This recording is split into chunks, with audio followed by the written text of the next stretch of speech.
Como sabes, porque ya te lo he platicado, este junio sufrimos un tremendo percance que nos ha dejado sin estudio de grabación. Este tiene que ser reconstruido y la obra tardará meses, pero con tu ayuda podremos lograrlo.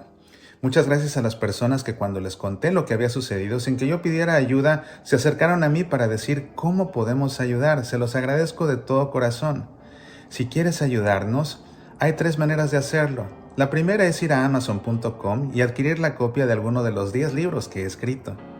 Otra forma es ir a nuestra tienda en línea, semillasparalavida.org/tienda, y puedes ahí adquirir la descarga de algún audio o video de los diferentes cursos, conferencias, talleres, compilaciones especiales de programas que tengo ahí para ti. Es una gran colección y todos estos materiales te ayudarán a aprender más acerca de nuestra religión y de paso nos ayudas. Una tercera forma es haciendo un donativo.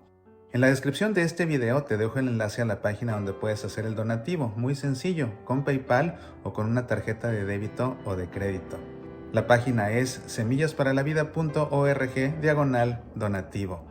Mil gracias por ayudarnos a reconstruir este estudio en el que por casi 15 años hemos producido tantos programas que han sido de beneficio para miles y miles de personas en muchos países. Necesitamos ya contar con este estudio para poder producir con la calidad que merece Semillas para la Vida, Pasión por el Evangelio, el Club de los Búhos y todos los demás programas que tanto te gustan. Nuevamente, mil gracias de antemano por tu generosidad. Dios te habrá de recompensar. Apasionate por nuestra fe.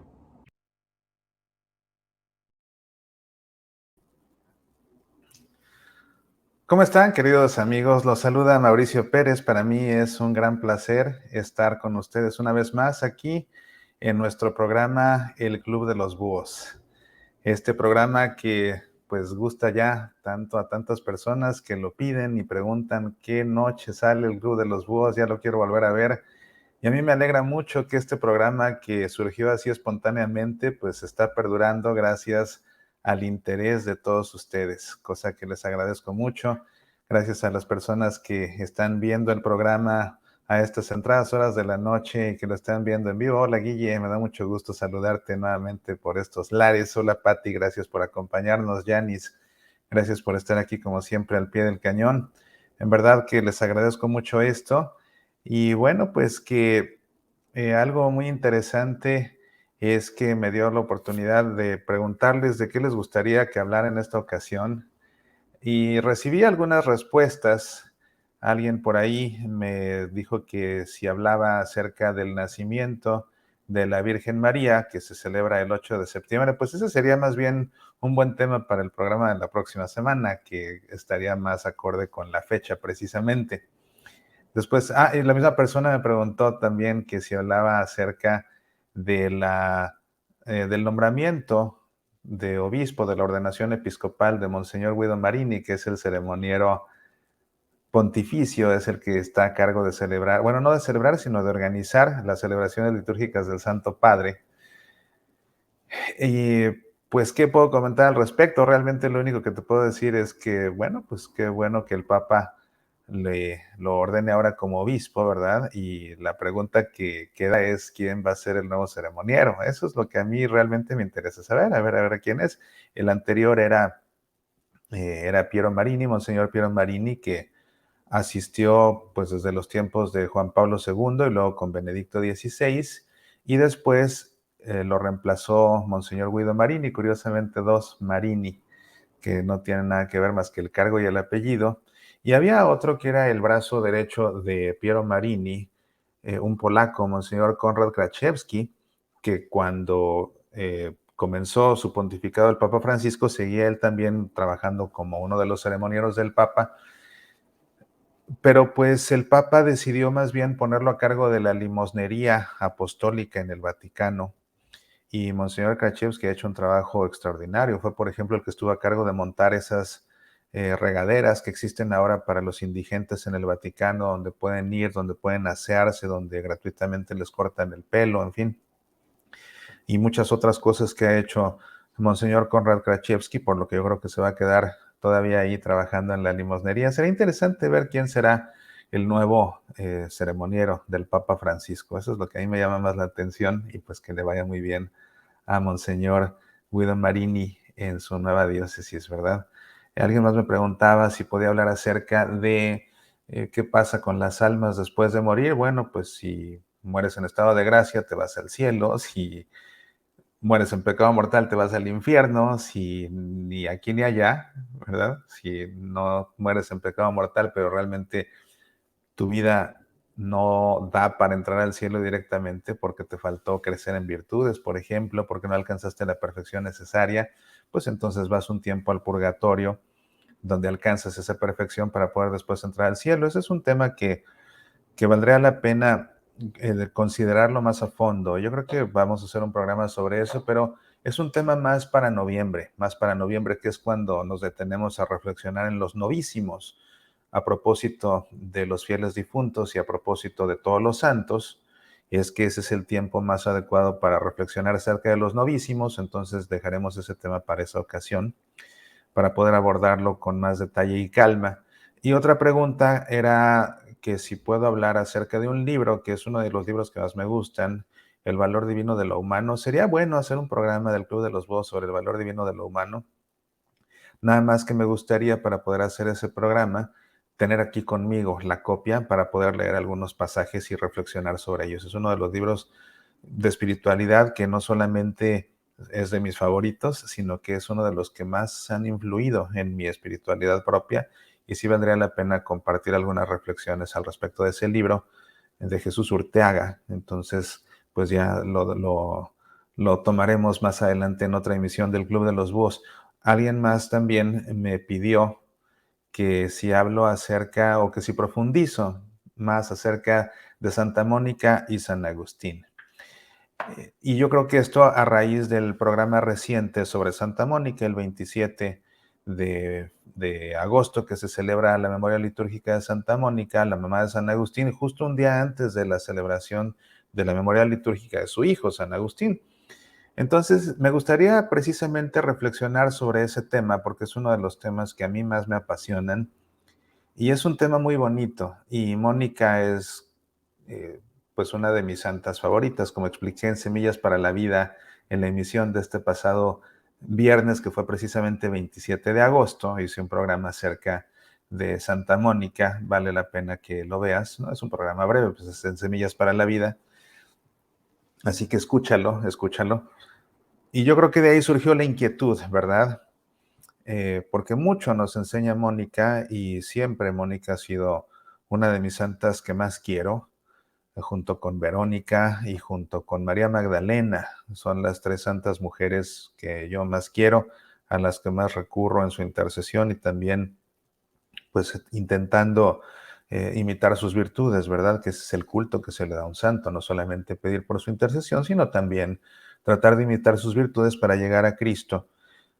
Y en el caso de Mónica, pues es una santa a la que me ha acogido muchas veces a su intercesión, y que también es para mí una gran maestra, sobre todo de lo que es la vida doméstica, donde muchas veces, pues dentro de los hogares, se, pues a veces se convierten en un campo de batalla, y Mónica era muy buena para capotear las batallas y no entrar en ellas, y es ahí que me ha dado una gran enseñanza a mí personalmente, además también de la importancia de la oración de Mónica por un hijo descarriado, descarriadísimo, al que una vez hasta tuvo que correr de su casa con todo el dolor de su corazón. Pero Mónica es famosa porque, pues, por el amor que le tenía a su hijo Agustín, y, y que la profunda oración de muchos años, muchos, muchos años por la conversión de su hijo, y también sus lágrimas, que sabemos de Mónica que lloraba tanto por Agustín que dejaba el suelo donde se encontraba bañado en lágrimas. Y de estas lágrimas de Mónica, y de esa oración y de esa paciencia de años que tuvo, de las cuales también podemos aprender muchísimo, sobre todo los que tenemos hijos, y más los que tienen hijos que sean alejado del camino de Dios o hijas que se han alejado del camino de Dios, Mónica nos da ejemplo de paciencia y nos da ejemplo también de, de perseverancia en la oración y pues también de que muchas veces las lágrimas de amor se convierten en una oración que Dios acoge y escucha, como escribo en mi libro, en mi manual de oración, Oraciones para una gotita de agua. No hay gota de agua más perfecta que una lágrima derramada por amor. Y Mónica derramó muchas por su hijo.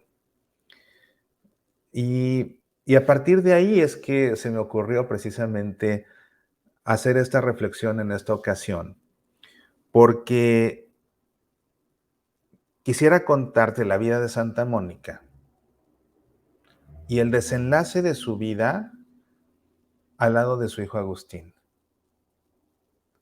donde las lágrimas van a tener un papel fundamental. En las Confesiones de San Agustín, que es un libro que precisamente se animó y se atrevió a escribir Agustín a partir de la muerte de Mónica, su mamá. Ella murió en el año 387, tenía 55 años. Nació Mónica en el 305, sí, 55, sí, 55. Nació ella en el 332, en Tagaste, en lo que ahora se conoce como Argelia. Ellos eran africanos. Y, y pues Mónica nació en el seno de una familia cristiana sumamente devota, muy practicante ella.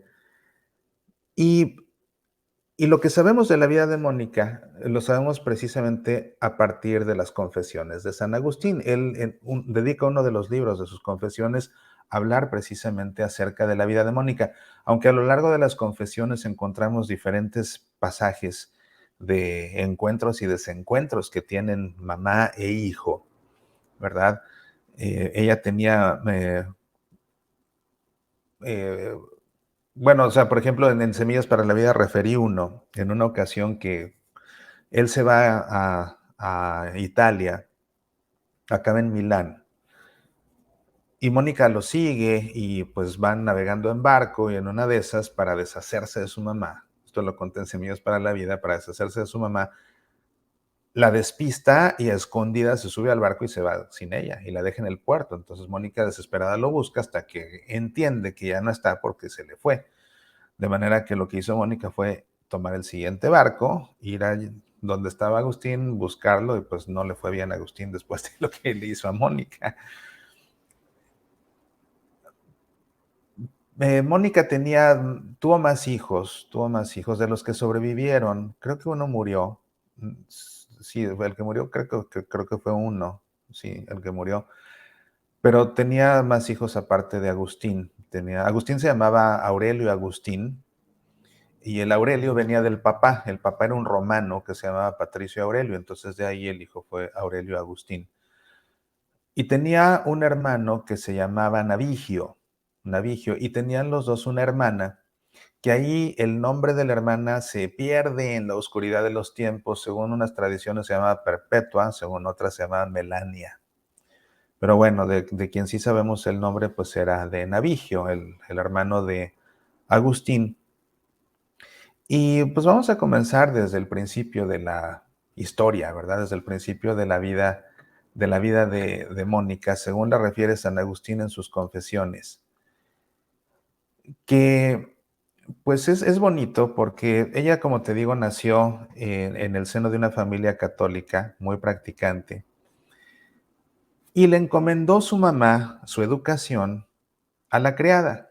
Era ya una señora entrada en años, que incluso había cargado de niño al papá de Mónica, imagínate. Entonces era una señora que llevaba con la familia pues prácticamente toda la vida y por esa razón era muy estimada y era muy respetada. Y tanto confiaba la mamá de Mónica en la criada que le encomendó a ella la educación de su hija Mónica. Mónica era una niña buena.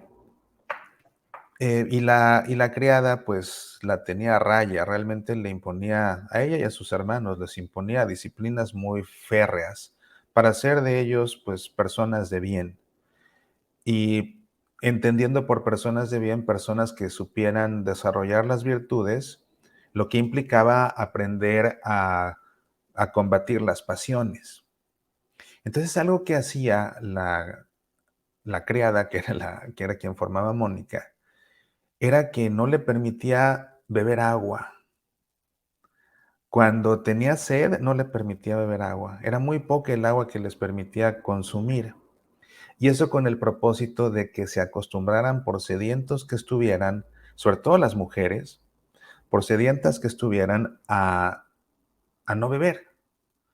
Porque ella decía, ustedes ahora son chicas y lo único que pueden beber es agua, pero va a llegar un momento en que van a estar casadas y en sus hogares va a haber vino, y si no aprenden a contener el deseo de beber, pues entonces van a caer presas del vicio de beber vino. Entonces, por eso es que no les dejaba ella beber siquiera agua. Pero resulta, fíjate, las cosas que la gente suele no saber, y por eso hay que leer las confesiones de San Agustín, pero resulta que cuando Mónica estaba ya un poquito más grande, ya una adolescente, a la hora de la comida la mandaba su papá a la bodega a que sirviera el vino. Tenían ahí los toneles con vino, entonces pues iba Mónica, una bandeja, llevaba las copas y pues de ahí yo creo que con un cucharón sacaba el vino del tonel para servirlo en las copas y llevarlo a la mesa para que lo consumieran los mayores.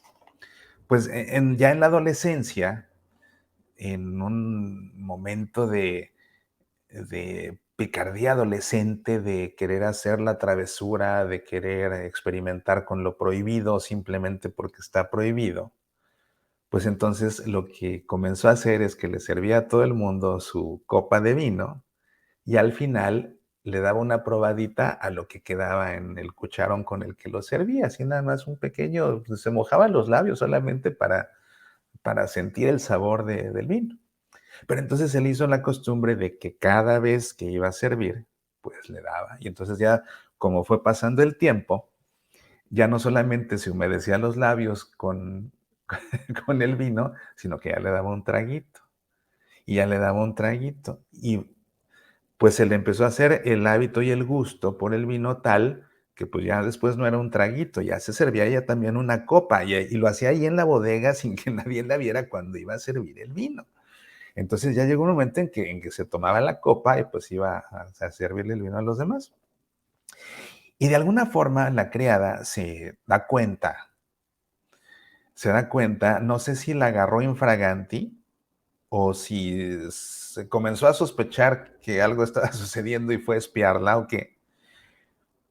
Pero lo que nos cuenta San Agustín es que un día en la bodega le puso una buena la criada y la insultó, de hecho, le dijo que pues estaba decepcionada de ella porque se había convertido en una borrachina.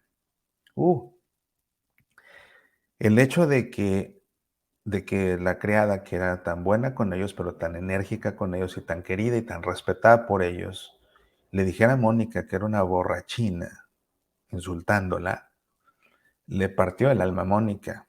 Y entonces dijo, nunca más. Y pues ya, dejó de tomar el vino a una edad todavía muy joven porque se sintió muy herida de que la criada le hubiera dicho, eres una borrachina. Y San Agustín reflexiona precisamente sobre eso, sobre cómo precisamente los malos amigos seducen a los amigos a caer en tentaciones a base de adularlos, ¿verdad? De aplaudirles, de hablarles, pues de endulzarles el oído para que caigan en lo que no deben. Y reflexiona Agustín de cómo llega a suceder lo contrario, precisamente, de que hay ocasiones en que pues un insulto con firmeza hace que las personas más bien se alejen de lo que está mal. Y dice Agustín, sobre todo cuando son estos insultos que alguien hace, no por ofender, sino precisamente por cariño y con el propósito de formar. Entonces, bueno, eso fue lo que hizo que Mónica no cayera realmente ya en un vicio en el que pudo haber caído, ¿no? Porque de estas probaditas ya entrarle a una copa diaria, y además escondidas, ¿verdad? Entonces, bueno, esa es la cuestión con Mónica. El caso es que ya Mónica crece y se casa con este hombre, Aurelio, y pues era un hombre, como te digo, era un hombre romano, era un hombre muy colérico, quería mucho a Mónica, eso sí, ¿eh? Quería mucho a Mónica y quería mucho a sus hijos. Entonces era una de esas personas que sabía ser tierno y cariñoso, pero pues tenía un genio de los mil demonios, tenía un genio de los mil demonios, este Patricio Aurelio. Y pues le hacía ver su suerte a Mónica porque también la maltrataba mucho, sobre todo cuando se encolerizaba. Y era de esas personas que como que son adictas a los pleitos, ¿no? De esas personas que de todo están buscando por qué pelear y con quién pelear. Y que lo mismo se pelean con el de la calle, que con los conocidos, que con los amigos, que con los hijos, que con las parejas, que con los papás, ¿no? Era realmente un pendenciero. Y pues Mónica no entraba en los pleitos. Cuando él trataba de pelearse con Mónica, ella no cedía, ella simplemente pues lo escuchaba y lo ignoraba. Y las amigas de Mónica, pues por el contrario, entonces ellas, pues sí, de repente estaban hasta golpeadas, abofeteadas por los maridos, porque en determinado momento les contestaban y entonces el marido las abofeteaba y todo eso, y pues pésimamente por los maridos, ¿verdad? Eh, y se extrañaban de Mónica, porque decían, Mónica, es que míranos a nosotras, y tú que tienes realmente un marido tan colérico, tan pendenciero, que no se compara con los nuestros, ¿cómo es posible, Mónica, que a ti no te pega? ¿Cómo es posible, Mónica, que tú no te peleas con él? ¿No? Y es la enseñanza de Mónica que es tan hermosa y tan sabia, es una sabiduría matrimonial importantísima y doméstica, porque no solo matrimonial, se extiende a toda la familia. Decía Mónica, es que para pelearse necesitan dos. Si yo no entro en la pelea, no hay pelea. Pues, qué gran sabiduría de Mónica. Y es una gran enseñanza, una gran enseñanza. Para pelear se necesitan dos. Si no entro en la pelea, pues no hay pelea. Y es algo que siempre tienes que recordar definitivamente. Para pelear se necesitan dos, ¿verdad? Gran enseñanza de Santa Mónica. Bueno, pues que Mónica, además de tener problemas con Patricio, tenía problemas con la mamá de Patricio, es decir, tenía problemas con la suegra, clásico. Pero en el caso de ella tenía problemas porque las criadas iban de chismosas y entonces acusaban a Mónica con la suegra de que no hacía bien el quehacer, de que no atendía bien la casa, de esto y aquello. Y la suegra, en vez de hablar con Mónica, le creía a las criadas chismosas y entonces la suegra pues acusaba a Mónica con Patricio. Entonces de chisme en chisme la metía en problemas con Patricio, ¿verdad? Y pues también no la trataba bien porque se dejaba llevar por los chismes de las malas criadas. Hasta que, pues, Mónica lo que hace, fíjate, y es aquí otra vez ves quién es Mónica, ¿no? Imagínate, tiene problemas con la suegra y se entera aparte Mónica de que es por los chismes de las criadas. Pues, ¿qué hubieras hecho tú? ¿No? O sea, lo más lógico es, pues, mejor mandas a volar a la suegra, ¿no? Pero Mónica hizo todo lo contrario. Empezó a tratar de ganársela. Y la forma como empezó a tratar de ganarse a la suegra, pues fue tratándola bien, tratándola con afecto, tratándola con cortesía, atendiéndola y todo eso, hasta que se la ganó. Hasta que se la ganó y se dio cuenta entonces la suegra que todo eran puros chismes de las criadas. Entonces la suegra pues va con Patricio y le cuenta lo que ha estado pasando y le dice que fueron las criadas. Pues el colérico de Patricio a ella sí les dio una golpiza. A ella sí les dio una golpiza y les dijo, este va a ser su premio si vuelven a hacer lo mismo y vuelven a hablar mal de mi esposa. Y pues en la vida, por supuesto que volvieron las criadas a hablar mal de Mónica. Mónica no nada más era una persona que sabía tener esta sabiduría y esta paz y esta tranquilidad y esta paciencia ahí en su casa. Porque imagínate, tenía problemas con la suegra, tenía problemas con el esposo y tenía problemas con el hijo, con Agustín, porque Agustín comenzó a llevar una vida muy disipada. Tan disipada que por eso, pues en determinado momento lo corrió de su casa Mónica, ¿ves? Empezó a tener una debilidad por las mujeres y, en fin. Y a Mónica, pues esto le afligía muchísimo, muchísimo. Y era por eso que Mónica, pues rezaba todo lo que podía por la conversión de su hijo Agustín, pero le dolía ver la vida que llevaba y entonces por eso lloraba tanto que ahí donde rezaba dejaba un charco en el suelo. Eso lo cuenta San Agustín mismo en sus confesiones precisamente. Tanto así lloraba Mónica de dolor y de preocupación por su hijo, pero no dejaba ella de rezar, no dejaba ella de rezar. Eventualmente, Mónica convirtió al cristianismo a Patricio, su esposo, Patricio Aurelio, que él, como ciudadano romano, pues él pertenecía a esa religión de los romanos. Ya sabes, de la dea Roma y el divus César, ¿no? O sea, la diosa Roma, el dios César. Pero, pues no, lo convirtió y ya poco antes de morir se bautizó, cosa que dejó ya con mucha serenidad a Mónica y en su momento también a Agustín.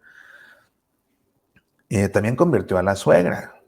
Y es que dice Agustín, y esto es muy bonito, lo que recuerda San Agustín de su mamá, que era una persona a través de la cual se sentía la presencia de Dios, por lo que decía y por lo que hacía. Su forma de hablar y su forma de comportarse con los demás, dice Agustín, que hacía que a través de ella se sintiera la presencia de Dios. Y esa es otra gran enseñanza realmente. Como te digo, el amor a los santos se tiene que traducir en una devoción a los santos. Y esa devoción consiste en acogernos a su intercesión, pero también en imitar sus virtudes para llegar a Jesús. Y esto es realmente el modelo de vida cristiana, alguien a través del cual se percibe la presencia de Jesús. Esa era Mónica. ¿Y cómo? Pues por su forma de hablar y por su forma de conducirse. Entonces, es otra gran enseñanza de Mónica. En el camino hacia Jesús, realmente el que se lo toma en serio tiene que llegar a eso, a que los demás perciban la presencia de Jesús por la forma como hablan y por la forma como se comportan, por la forma como se conducen, por la forma como tratan a los demás. Entonces, eventualmente, pues esa presencia de Jesús que Mónica irradiaba con sus palabras y con sus... Y no que Mónica se la pasara predicando, no, no, no, no. Pero una persona que es respetuosa, una persona que es cariñosa, que habla con amor, que habla con simpatía, que habla de buen humor, que habla con amabilidad, no golpeado, no en tono imperativo, no en tono brusco. No, no, no. Alguien que habla con amabilidad, con delicadeza, con cariño, con propiedad, con educación. Imagínate, de una boca que salen 20,000 leperadas, ¿quién va a percibir la presencia de Jesús ahí? Por supuesto que nadie. Pero de una boca de la que únicamente salen palabras respetuosas, pues por supuesto es más fácil, ¿verdad? Súmale cariño, súmale amor y la forma de tratar además que acompaña las palabras, pues realmente Mónica ahí nos deja otro modelo precisamente a lo que nosotros tenemos que aspirar precisamente. Y fue así que te digo, eventualmente convirtió a Patricio y convirtió a su suegra. San Agustín en determinado momento, en sus años de juventud muy temprana, decidió bautizarse. Pero después algún problema hubo que no recuerdo bien, alguna epidemia, alguna cosa así, retrasó los planes y ya después no se acabó bautizando y después fue que cayó en sus vicios y en todo esto. Pero tuvo la bendición mm, Agustín de que cuando estaba estudiando en Milán, conoció a otro gran santo de la iglesia, nada menos que San Ambrosio. San Ambrosio era el obispo de Milán. Aparte, Creo que es el obispo que tiene el récord de ser el obispo más rápido en la historia, porque en una semana, por petición de la gente, se quedaron sin obispo y por petición de la gente decían, este tiene que ser el obispo. Y era un laico, pero imagínate qué nivel de laico para que la gente dijera, es que este es el que tiene que ser el obispo. Entonces en una semana le ordenaron al diaconado, al presbiterado y al episcopado para que fuera. Entonces rapidísimo lo ordenaron todo para que pudiera ser el obispo. Y pues fíjate que tan importante es para la historia de la iglesia San Ambrosio de Milán, que te digo era el obispo de Milán en esos tiempos de Agustín, que a la fecha se celebra en Milán con el rito litúrgico de San Ambrosio, es el rito ambrosiano.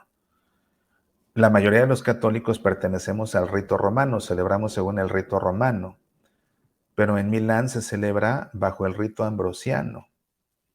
¿Ves? Incluso tuvimos un papa que pertenecía al rito ambrosiano, que fue el Papa Pablo VI. Sí, Pablo VI, ya me hice bolas, o fue Juan Pablo I. Más vale que te diga la verdad. Creo que fue Juan Pablo I, el que fue patriarca de Venecia. A ver, ahora te digo. Mira, esas son cosas que uno se sabe, pero yo creo que ya por la hora tan tarde se me está secando el cerebro. Eh,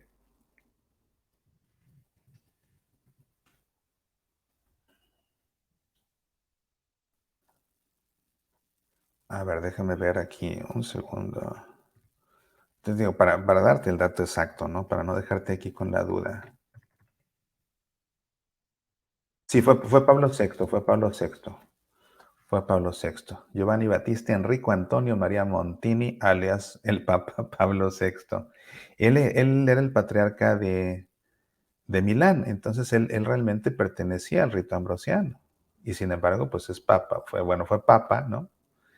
Y lógicamente ya como papa, pues celebraba bajo el rito romano, pues como obispo de Roma, celebraba bajo el rito romano, que es el rito, pues que prevalece en en la Iglesia Católica por mucho, ¿verdad? Pero bueno, entonces te digo, esa es la importancia de San Ambrosio en Milán, pero una de sus cualidades, una de sus virtudes es que era un excelente predicador, un excelente predicador. Y entonces Agustín comenzó a ir a sus misas y oyéndolo predicar, pues se empezó a acercar a él, así como buscando un asesor espiritual, porque le intrigaban sus palabras. Aparte, pues él era sumamente inteligente, era muy inteligente Agustín, pues no por nada llegó a ser el más grande teólogo de la historia de la Iglesia Católica. Le sigue Santo Tomás de Aquino, pero el más grande teólogo fue San Agustín. Fíjate, después de ser de los peores pecadores, acabó siendo el más grande teólogo. Entonces era alguien muy, muy inteligente y empezó a hablar con Ambrosio, ¿verdad? Como que después de misa lo esperaba y le preguntaba de sus homilías y todo, al grado de que Ambrosio se sentía intimidado por Agustín, porque decía Ambrosio, pues el obispo soy yo, pero este es demasiado inteligente. Entonces como que Ambrosio miraba a Agustín con cierto recelo, con cierto temor, porque lo avasallaba con su inteligencia. Sin embargo, la sabiduría de Ambrosio y su hermosa retórica acabaron por ya hacer lo que faltaba para que Agustín finalmente se convirtiera. Entonces jugó un papel importantísimo Ambrosio junto con la oración y las lágrimas de Mónica. Bueno, pues el caso es que después de los años, en una de sus correrías de Agustín, acaba teniendo un hijo con una mujer, un niño que se llamaba Adeodato, ¿verdad? O sea, dado por Dios, o Dios dado, ¿no? Creo que hay un nombre en español que así es Dios dado, pues es Adeodato. Y ya después de mucho tiempo, se van a vivir, como te digo, Mónica fue a buscar a su hijo allá a Italia. Se van a vivir a Ostia, que es un puerto que se encuentra a unos 40 minutos de Roma. Y es ahí donde va a morir Mónica, en Ostia precisamente. Y fíjate que hay un pasaje muy hermoso en las Confesiones de Agustín, en el que cuenta Agustín que están en la casa ahí en Ostia Y están recargados los dos en el quicio de una ventana, mamá e hijo, mamá e hijo. Están mirando hacia el jardín y comienzan a reflexionar. Pero te decía de San Ambrosio, porque este es un detalle importantísimo. Como Ambrosio logra convertir a Agustín, no solamente es con sus predicaciones, sino que además lo pone a que lea todas las cartas de San Pablo y después a que lea todo el Antiguo Testamento. Pero el estudio concienzudo de las cartas de San Pablo le abren la mente y el corazón para resolver todas las inquietudes de fe que tenía. Entonces las cartas de Pablo juegan un papel importante en la conversión y en el pensamiento de San Agustín más adelante. Esto es importantísimo para lo que te voy a decir ahora. Ya le damos la vuelta a las páginas, estamos ya en Ostia. Y entonces te digo, están ahí recargados en el quicio de la ventana, mamá e hijo. Y viendo al jardín comienzan los dos. El nivel de plática, imagínate el nivel de plática de estos dos. Empiezan a hablar de cómo será estar ya en el cielo, de cómo será ya estar en la gloria de Dios. Y comienzan a tener una reflexión muy profunda, precisamente a partir de ese pasaje de Pablo, de el ojo no ha visto, el oído no ha escuchado y ninguna mente ha podido imaginar lo que Dios tiene reservado para aquellos que lo aman. Entonces, reflexionando sobre esto, ¿qué será aquello que el ojo no ha visto? ¿Qué será aquello que el oído no ha escuchado? ¿Qué será aquello que ninguna mente ha podido imaginar? Y están los dos intercambiando sus reflexiones, sus puntos de vista sobre este tema. Cuando los dos juntos, fíjate, los dos juntos, ahí en Ostia, entran en éxtasis. Y comienzan entonces a tener una experiencia mística en la cual llegan a contemplar sus propias almas. Cada uno ve su alma. Y después de esa experiencia mística, ¡pum!, regresan. Y le dice entonces Mónica a Agustín, ¿sabes qué, hijo? Es que yo ya no tengo nada que hacer aquí.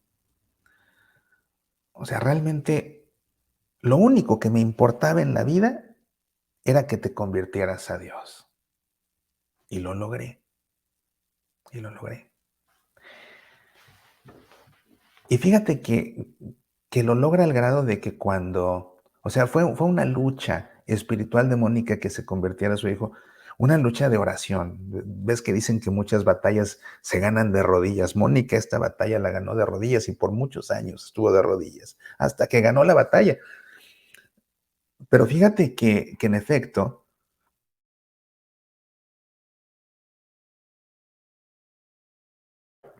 para Mónica era una batalla tal que cuenta Agustín que cuando se convierte, va con Ambrosio a platicarle a Mónica que ya se convirtió.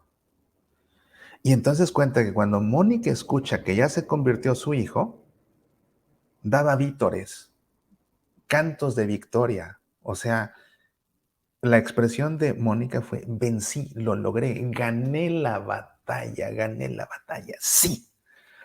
¿Ves?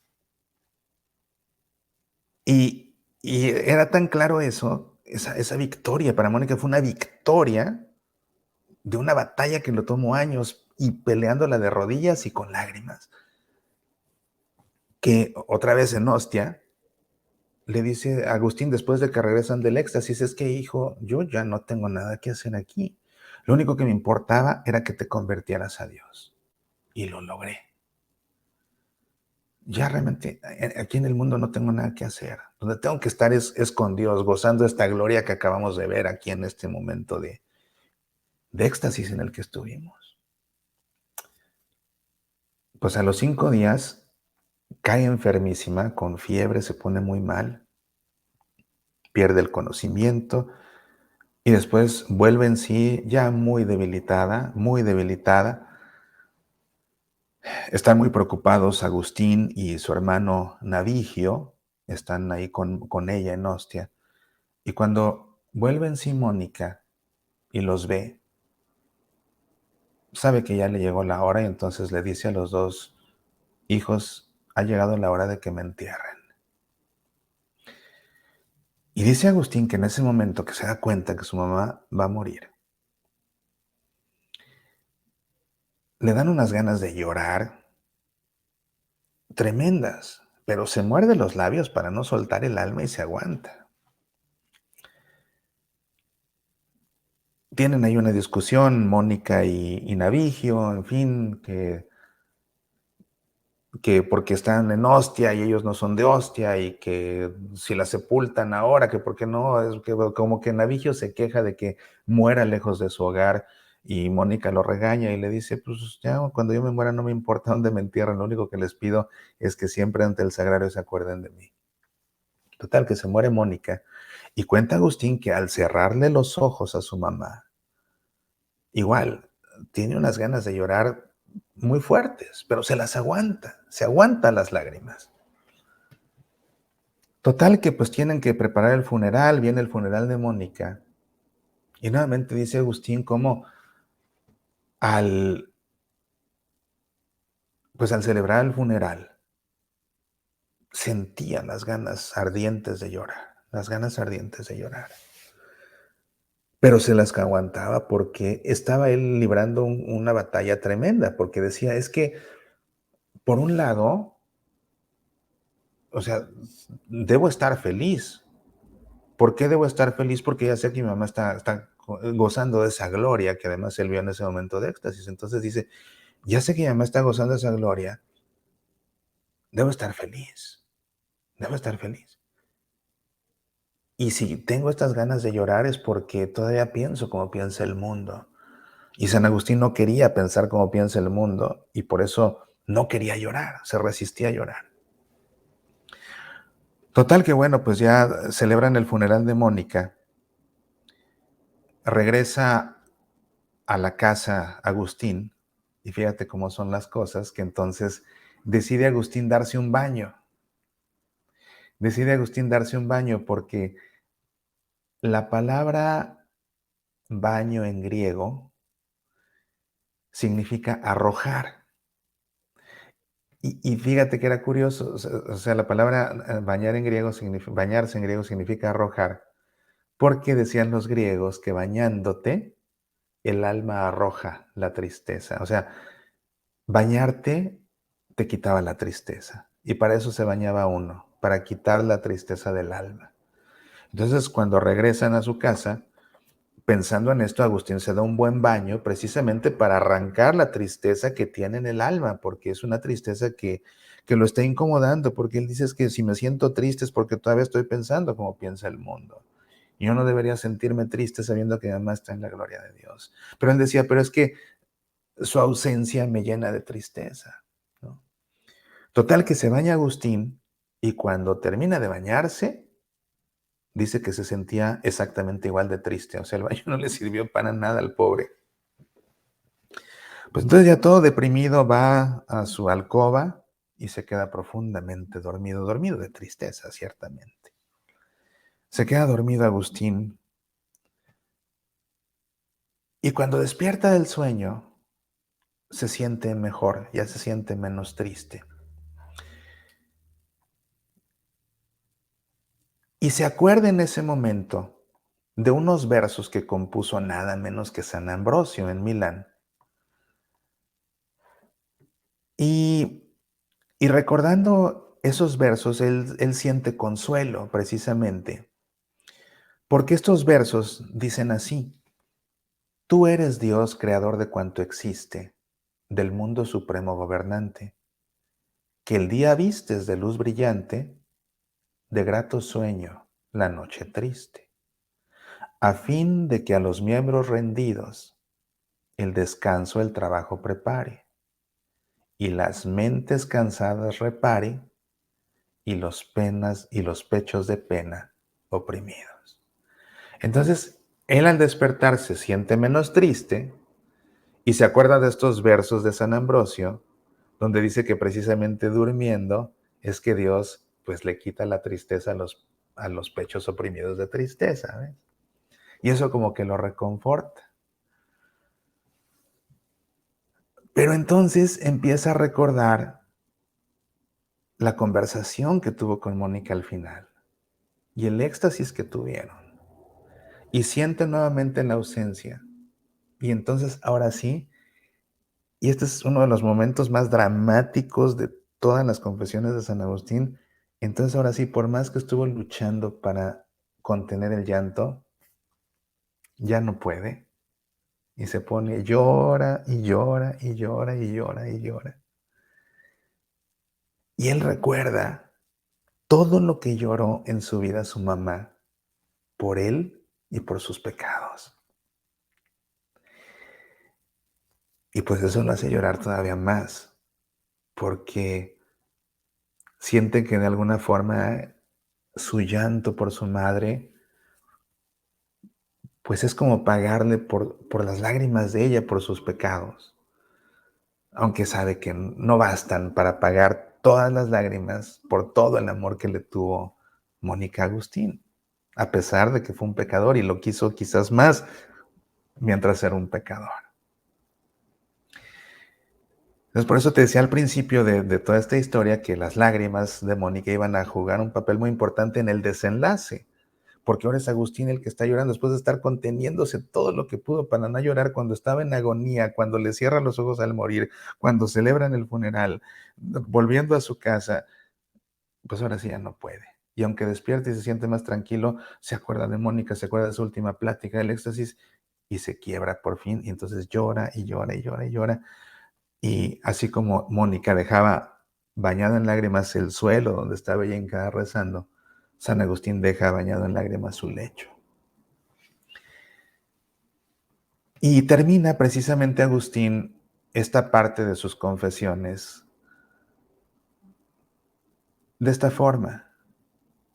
Y solté las riendas a las lágrimas que tenía contenidas para que corriesen cuanto quisieran, extendiéndolas yo como un lecho debajo de mi corazón, el cual descansó en ellas, porque tus oídos eran los que allí me escuchaban, no los de ningún hombre que orgullosamente pudiera interpretar mi llanto. Y ahora, Señor, te lo confieso en estas líneas. Léalas quien quiera e interprételas como quisiere, y no se burle de mí. Si hallare pecado en haber llorado yo a mi madre la exigua parte de una hora. A mi madre recién muerta entonces ante mis ojos, ella, que me había llorado tantos años para que yo viviese para los tuyos. Antes bien, si es mucha su caridad, llore por mis pecados delante de ti, Padre de todos los hermanos de tu Cristo. Y así termina la historia de Mónica, según la refiere San Agustín. San Agustín, cuando muere Santa Mónica, tenía 33 años. Mónica, su mamá, tenía 55. Y pues realmente es una historia entrañable. A mí es una historia que me conmueve siempre el desenlace, ver las lágrimas de Agustín, la forma como describe incluso cómo le dio rienda suelta ya a sus lágrimas después de tanto luchar por no. Porque él era lo que pensaba, es que si lloro es porque pienso todavía como los del mundo. No, que los del mundo ni que nada, por supuesto que cuando muere alguien que amamos se vale llorar. Es necesario llorar incluso. Y San Agustín nos da también un gran ejemplo de ello, ¿verdad? Uno de los más grandes santos se quiso hacer el valiente. Y fíjate que no se quiso hacer el valiente, peor que el valiente. No quiso no llorar por hacerse el valiente. Viene algo peor de ridículo. Quiso no llorar por hacerse el piadoso, por hacerse el creyente. Tengo tanta fe que no lloro la muerte de mi madre porque ya sé que está en el cielo. Pues si Jesús mismo lloró cuando se murió su amigo Lázaro, y era su amigo. Imagínate cuánto habrá llorado Jesús cuando se murió San José, siendo Jesús.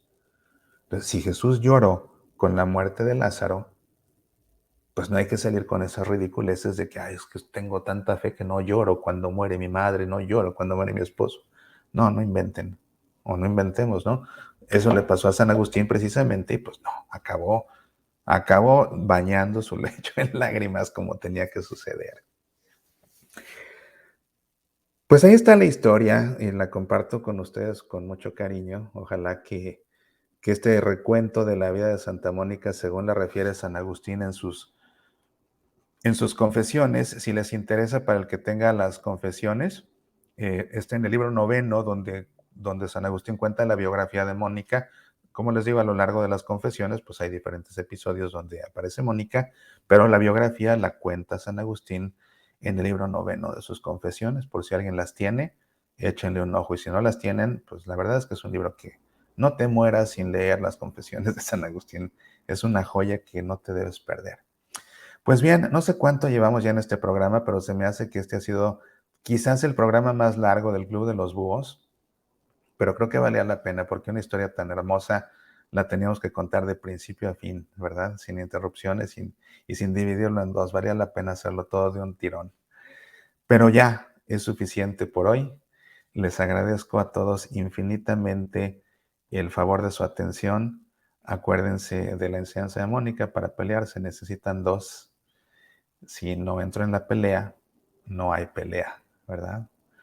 Pues bueno, recuerden que podemos escucharnos todos los días en el programa Semillas para la Vida, en su estación de radio católica favorita, o aquí en Facebook o en YouTube o en su aplicación de podcast favorita. También ahí nos encuentran.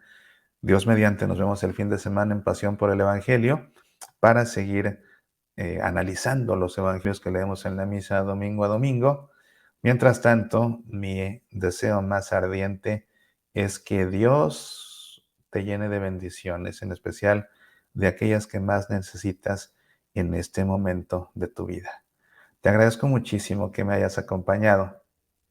Apasionate por nuestra fe.